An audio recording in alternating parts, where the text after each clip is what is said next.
Doug Williams, the VP of Player Personnel in Washington, talking about the quarterback situation. Did not rule out Alex Smith, although most believe he will not be playing this year after that badly broken leg during the 2018 season.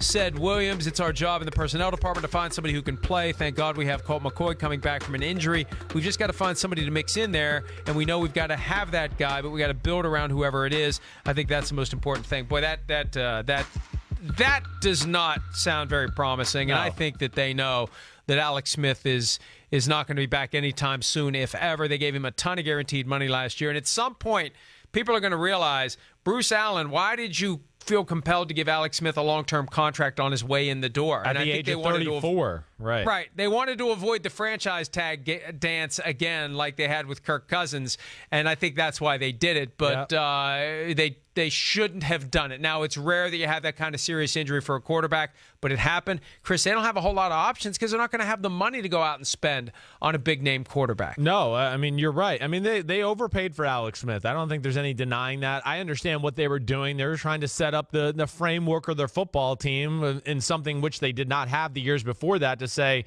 this guy is the leader of our team. He's the general. He's the guy we got to follow. It all went downhill from there. Nick Foles, I mean, does that happen? Do the Eagles have the guts to trade him within the division? I don't know. You know, Colt McCoy, he is not the worst option in the world. I do like that. Maybe they do bring in a Ryan Tannehill, right, to compete with Colt McCoy, and they play the best guy through a quarterback battle, something like that. But if they would do that tag and trade, it's $25 million that the Washington franchise would have to absorb. How do you do that when you've got so much money invested in Alex Smith's contract from last year and that guarantee? You know, usually we look at the injury guarantee and say, oh, that's meaningless. For quarterbacks, they never have serious injuries. Well, sometimes they do, and that money is going to be on the books, and it's going to make it harder for Washington to get another guy. They may just have to draft somebody and develop somebody and hope for the best. They're in prime position for drafting somebody. Yeah. Hi, I'm Mike Tirico, and thanks for watching.